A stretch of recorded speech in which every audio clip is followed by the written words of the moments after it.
Our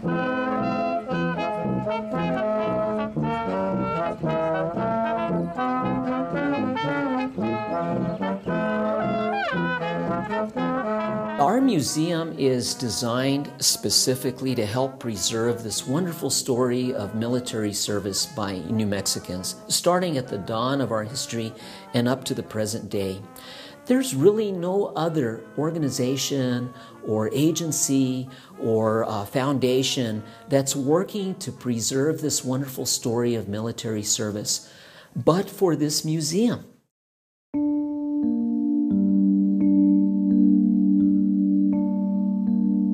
The goal of the museum has been to tell the story of the New Mexico National Guard. However, we're expanding that mission to tell the story of all New Mexico veterans, all soldiers, sailors, airmen, Marines, and Coast Guardsmen. The New Mexico National Guard has been involved in the Civil War, the Spanish-American War, World War I, World War II, Korea, Vietnam, Desert Storm, the global war on terror, both in Iraq and Afghanistan. We've always been involved and always contributed when our nation called us. It was this facility through which a large number of the New Mexico National Guardsmen and others that fought in World War II were mustered through and processed into the military.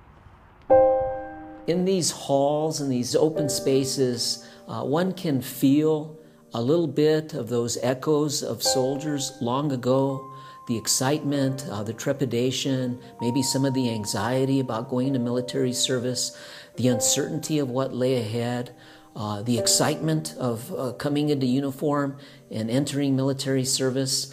And within these walls, you can hear the echoes of that. And what a great place to start our Legacy Center.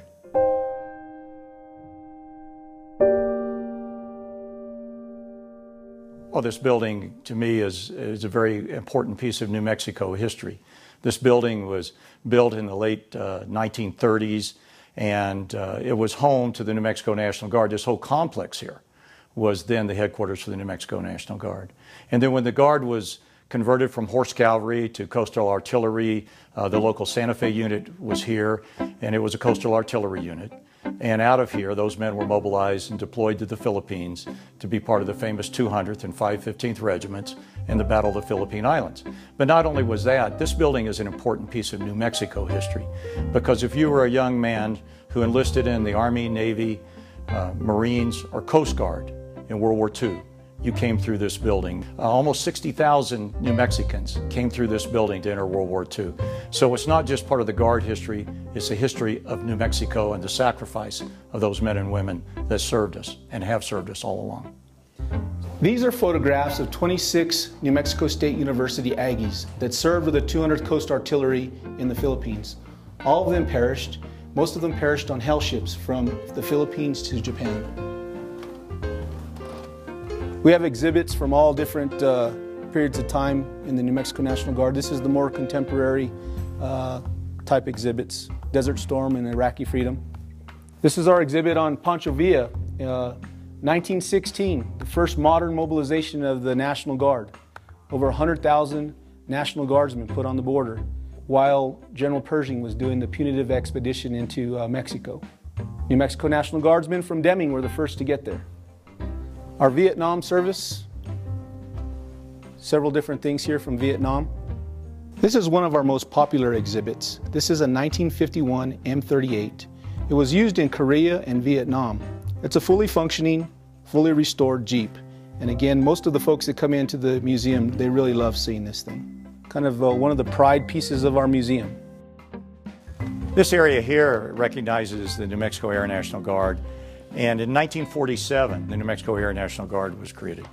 And just think that some of these men that became members of the Air Guard just a few years earlier would have been in the horse cavalry in the late 1930s. Part of this collection shows the whole history of the Air National Guard as we go from the Corsairs all the way to recently we had the F-16s, and their long, proud history as a fighter unit, all the way going from Korean War when some of the New Mexico Air National Guards were deployed. The New Mexico Air National Guard was deployed as a unit during the Vietnam War, one of the few National Guard units to be called to active service, had a great history in Vietnam, of service and sacrifice for our country, all the way through the present. They've served in post 9/11 in Southwest Asia as F-16s, as fighter units, and they've also security forces and engineers, and they've just done a marvelous job. And so we also want to tell the story, not only the Army Guard, but the story of the Air National Guard and what those New Mexicans have done to serve our country. This is one of my favorite display cabinets. We have artifacts from the 200th Coast Artillery. We have some great photographs. This uniform here is very special to me. It belonged to my friend Ernest Montoya, Staff Sergeant Ernest Montoya. He passed away at the age of 97 in 2016. He was an incredible inspiration to a lot of folks, especially to me. He was a pilot. He was involved with digital photography. He's the only 90-year-old man that I knew that walked around with an iPhone with no problems at all. He was a very special man. This cabinet has some artifacts, some actual uniforms that were worn by our 200th Coast Artillery in the POW camps. You can see just how ingenious they were when they came up to coming up with clothing that they could wear. Here you have a flour sack married up with a pair of trousers, a burlap sack used for the uniform here. You know, as civilians, we have no idea what these men had to endure in the prisoner of war camps. It's very difficult to imagine what they had to go through. These uniforms just give us some slight inkling of what they had to endure for their 3.5 years in POW camps. We're the battling bastards of Bataan. No mama, no papa, no Uncle Sam. No aunts, no uncles, no nieces. No bills, no planes, no artillery pieces. And nobody gives a damn. They had to lay down their arms against their wishes because of the determination by their chain of command that it would have been a bloodbath otherwise. We commemorate that day to recognize that that was the start of an incredible journey for those that remained, those that were still alive, of our New Mexico National Guardsmen, these battling bastards of Bataan. And it's a bittersweet ceremony because every year we see fewer and fewer Bataan vets survive to make it to the ceremony. But it's a time to reflect on their great bravery, on the great courage that they exhibited, on their great love for the flag and for the nation that they serve. 99 years old this year. Every April 9th, there is a Bataan commemoration ceremony. It started in 1946 with First Sergeant Manuel Armijo and a small group of Bataan veterans around him, where he lowered the flag and raised the white flag of surrender.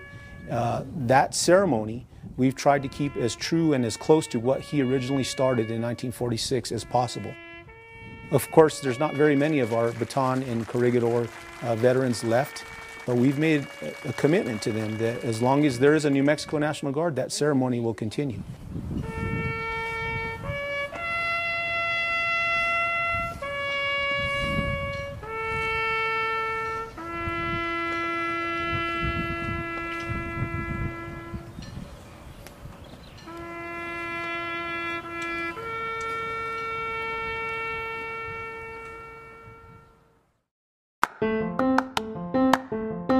The Museum Foundation is in the process of developing the museum into a 21st century museum.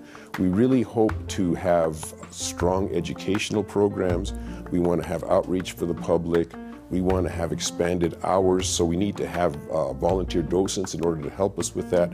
There's a lot of things that we need to accomplish, but we really want to try to move this whole museum into the 21st century and make it a nationally recognized museum. We're focusing primarily on supporting the World War I exhibit. The state of New Mexico's World War I exhibit is being held here at the museum. In the rank of the number of soldiers provided for World War I, ours was number 7. Our donation of soldiers in relation to our population has always been extremely high. And the success of our soldiers out in the field has always been second to none. We've done amazing things in the battlefield, and nobody knows about that. Johnny, get your gun, get your gun, get your gun. Take it on the run, on the run. This exhibit was built and designed to honor the New Mexicans who fought in the Great War and unfortunately have been forgotten. So this exhibit talks about the origins of the war. It talks about why the United States got into the war.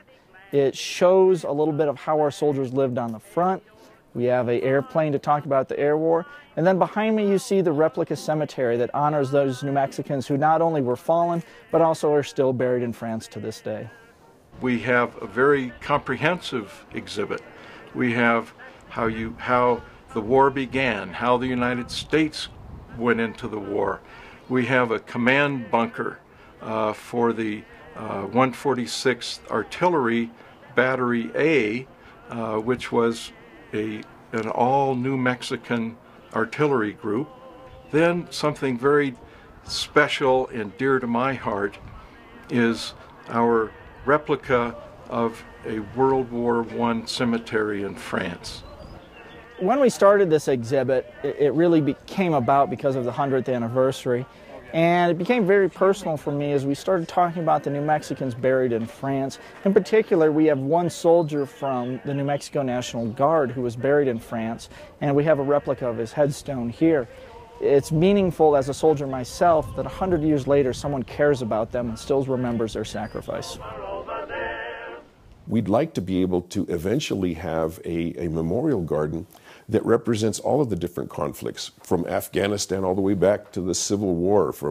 There's so many different things that have happened, and we want to honor all of the different people from all of the different branches of services and all of the different conflicts.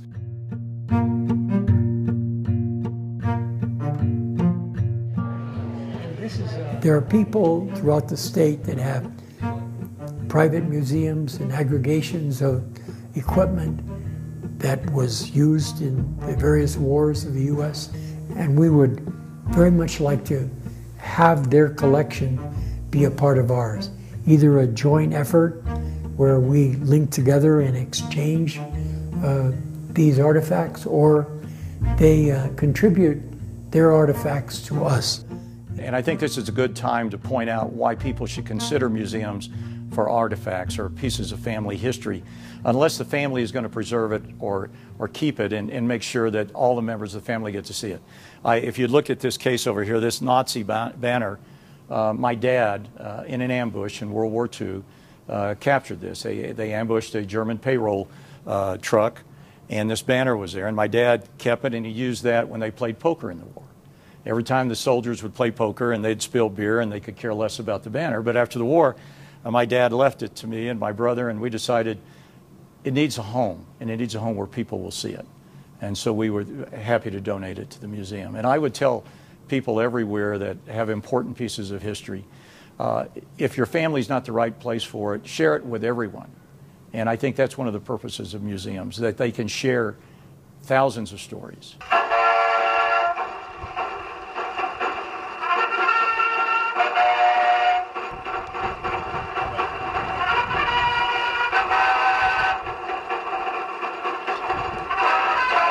Today we're doing our National Guard Museum World War II Living History Weekend. We've set up a World War II Living History Camp so that people can come through and experience what the soldiers of the 1940s lived through. Ted Hutton, I'm from Colorado. We're down here to help the museum, attract people in and show them basically what is here and what's available, and show the public what they use. This is World War II vintage equipment, and it's being forgotten by a lot of people, and it's one of the greatest generations, and it's something we should not forget. Well, I'm Army Ranger, 2nd Battalion, France. I'm wearing a summer uniform instead of a European hot uniform. And these are called HBT, herringbone twill. And this uniform here is authentic all the way. This is the real stuff. This isn't anything. There's nothing repopped. And I brought the 1942 Chevrolet Deuce and a Half truck here, or Deuce truck, sorry. Rangers all the way. Rangers lead the way. Well, I've always just been interested in anything history related, and so I had a class at school that focused on specifically like Nazi in Germany, and so I just saw this as a chance to maybe see more of the U.S. side of it, because it is very different. I was surprised when I saw these people who were reenacting headquarters units in World War II. We're not murderers. I'm just a German. I fight for Germany. I fight for its people. The politicians, they come and go, but my loyalties lie with the fatherland. They had a German headquarters, an Italian partisan headquarters, an American headquarters. These people are amazing in that they want to be accurate in terms of the uniform they're wearing, but the accuracy extends further. These people who are reenactors get into character. Ich bin SS-Standartenoberjunker Kurt Wulff. Ich bin hier für das Dritte Reich und das Großdeutsche Reich.